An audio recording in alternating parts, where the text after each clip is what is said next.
The 5 Orange Pips.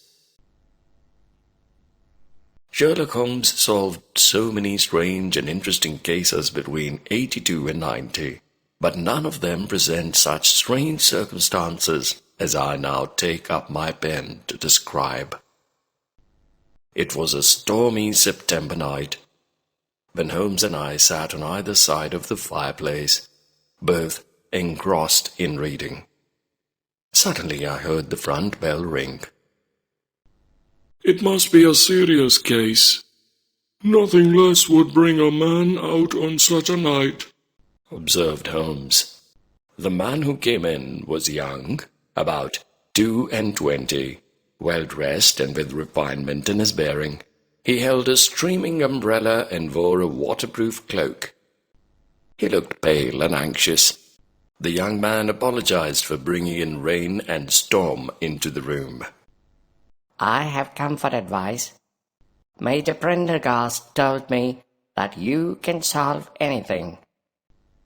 "It is true that I have been generally successful," admitted Holmes. "Give me the details of your case." "My name is John Openshaw. My father Joseph had a small factory in Coventry, which he enlarged at the time of the bicycle. He was successful and retired with a comfortable income after selling his factory. My father's brother Elias emigrated to America when he was young. He fought in the Jackson's army and later rose to be a colonel.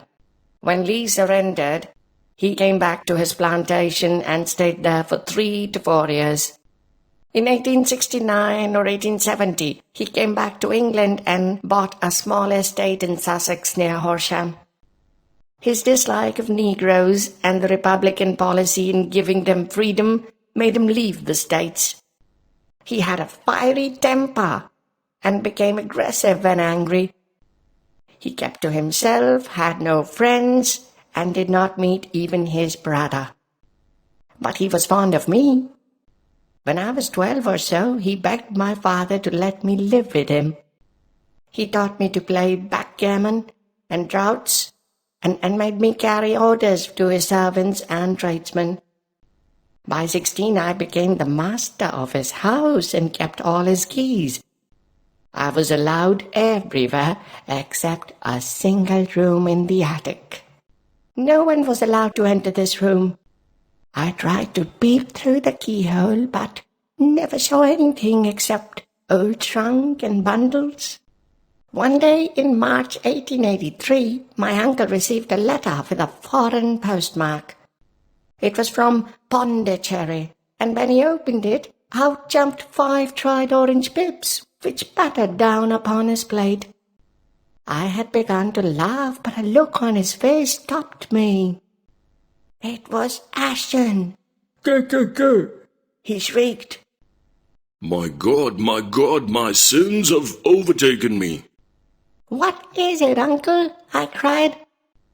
"Death," said he, and left the room. I met him coming down the room with an old rusty key in one hand and one small box in the other. He ordered me to call his Horsham lawyer. When the lawyer came, he asked me to witness his will. He left his entire estate to my father, which would ultimately come to me. Then he said a strange thing. "If you enjoy my estate in peace, well and good. If you find you cannot, then, my boy, leave it to your deadliest enemy." I saw the box he had carried earlier lying on the table, open and empty. I was surprised to see the treble K printed on the lid. There were ashes on some burned paper in the grate. I signed the paper as directed. My uncle changed from that day, drank more and more, carried a revolver, and kept himself locked for most of the time. To cut my story short, there came a night when he went out and never came back. We found him lying face downward in a pool near the foot of the garden.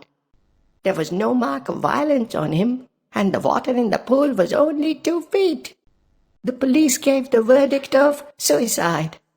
My father became the owner of the estate and £14,000 which were in his name in the bank. Holmes interrupted the young man to know some specific dates. The letter arrived on March 10, 1883. My uncle died 7 weeks later on the night of May 2nd, answered the young man. My father came to live at Horsham, and nothing happened till January 85. Then we were having breakfast together one day when my father gave a sharp cry. He had an open envelope in one hand and 5 dried orange pips in the other. KKK was written inside the envelope.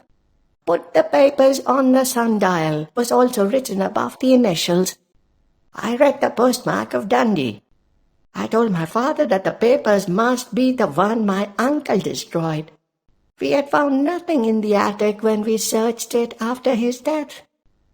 My father laughed and thought it was a joke and stopped me from going to the police. On the 3rd day after receiving the letter, my father went to meet a friend of his, Major Freebody. He did not return that day. The very next day, I received a telegram from the Major imploring me to come at once to Portsdown Hill. My father had fallen over one of the deep chalk pits which were abound in that place. He was lying dead with a broken skull. There were no signs of violence on him, and the jury gave the verdict, death from accidental causes. In this sinister way, I came into my inheritance. My father died in January 85, and 2 years and 8 months have passed since then. I thought the curse had passed away, till this blow came 2 days ago. The young man took out a crumpled envelope from his pocket, and he shook out 5 dried orange pips. The postmark was London, and the same message, KKK, and then put the paper on the sundial. Holmes asked him what he had done in 2 days. The young man said that he had gone to the police, but they listened to him with a smile. They posted a policeman near his house. The young man gave a discolored blue-tinted paper, which he had found on the floor of his uncle's room. Holmes moved the lamp, and we both bent over the paper. It was headed March 1869, and under it were the following notices. 4th, Hudson came, same old platform. 7th, set the pips on Macaulay, Paramore, and John Swain of St. Augustine. 9th, Macaulay cleared. 10th, John Swain cleared. 12th, visited Paramore, all well. Thank you, said Holmes, and returned the paper to the young man. You must now go home immediately. Put his paper in the brass box which your uncle had. Write a note that all the papers were burnt except this, and then put the box upon the sundial. Do not lose an instant, and take care of yourself. Your life is in danger. The young man told us that he would go back by train from Waterloo, and that he was armed. He promised to contact us in a day or 2. Did you mark the postmarks of these letters? Holmes asked me as soon as the young man left. The first was from Pondicherry, the second from Dundee, and the third from East London. They're all seaports. The writer is on board of a ship. In the first case, 7 weeks elapsed between the threat and the killing. In Dundee it was only 3 or 4 days. Now do you see the urgency for young Openshaw? His letter came from London. Good God, I cried. What does this mean? The papers which Openshaw carried are obviously of vital importance to the person or the persons in the sailing ship. There must be more than one of them. Do you know KKK? It stands for a society in America, Ku Klux Klan. I've never heard of it. Holmes told me it was a terrible society formed by some ex-Confederate soldiers in the southern states after the Civil War. Its power was used for terrorizing the Negro voters and murdering and driving out those who were opposed to its views. They always just gave a warning, melon seeds or orange pips. The choice for the victim was to leave the country or give up his ways, otherwise sure death followed. It succeeded for several years till 1869 when it suddenly collapsed. The collapse of the society coincided with the disappearance of Openshaw from America. Holmes then told me to rest, as we could not do anything that night, and prayed for young Openshaw's safety.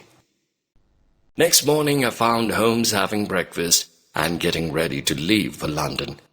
He asked me to ring for the coffee. I picked up the morning newspaper and shocking news met my eye. "Holmes," I cried, "you're too late." I showed him the headline. It read, "Tragedy near Waterloo Bridge." A police constable on duty near the bridge heard a cry for help and a splash in the water. With the help of several people, a body was recovered. From an envelope in his pocket, it appeared that the young gentleman was John Openshaw of Horsham. It was guessed that in a hurry to catch the train from Waterloo Station, he missed his path and fell from one of the landing places meant for river steamboats. No doubt it was an accident. Holmes was shaken and depressed. "They must be cunning devils. I shall not leave them." And he left. I went to his home at Baker Street late in the evening. At about 10 o'clock in the night, Sherlock Holmes returned home. He first ate hungrily and then took an orange from the cupboard, took out 5 pips and put them in an envelope. On the inside of the flap he wrote S.H. for J.O. and sealed it. He addressed it to Captain James Calhoun, Bark Lone Star, Savannah, Georgia. "That will await him when he enters port," Holmes said, chuckling. "It may give him a sleepless night." "Who is this Captain Calhoun?" I asked. "The leader of the gang. I shall have the others, but he first." He took out a large sheet from his pocket, all covered with dates and names. He had been busy following the career of every ship which touched Pondicherry in January 83. Lone Star caught his attention from the 36 ships because Texas is called Lone Star and had an American origin. Then he searched the record of Dundee, and sure enough, Lone Star was there in January 85. Then it was easy to find out that Lone Star reached London only last week. My suspicion was confirmed. When Holmes went to Albert Dock, he found it had left the port, homeward bound to Savannah. There were 3 Americans on it, and they were all away from the ship last night. This he found out from the stevedore, who had been loading their cargo. "Before they reach Savannah, my letter and a cable will have informed the police of Savannah that those 3 gentlemen are badly wanted in London upon a charge of murder." There is always a flaw, however, in the best-laid human plans. The murderers of John Openshaw never received the orange pips. The Lone Star never reached Savannah. No news ever reached us about it. We did at last hear that somewhere far out in the Atlantic, a shattered sternpost of the boat was seen swinging in the trough of a wave, with the letter L.S. carved upon it. And that is all we shall ever know of the fate of Lone Star.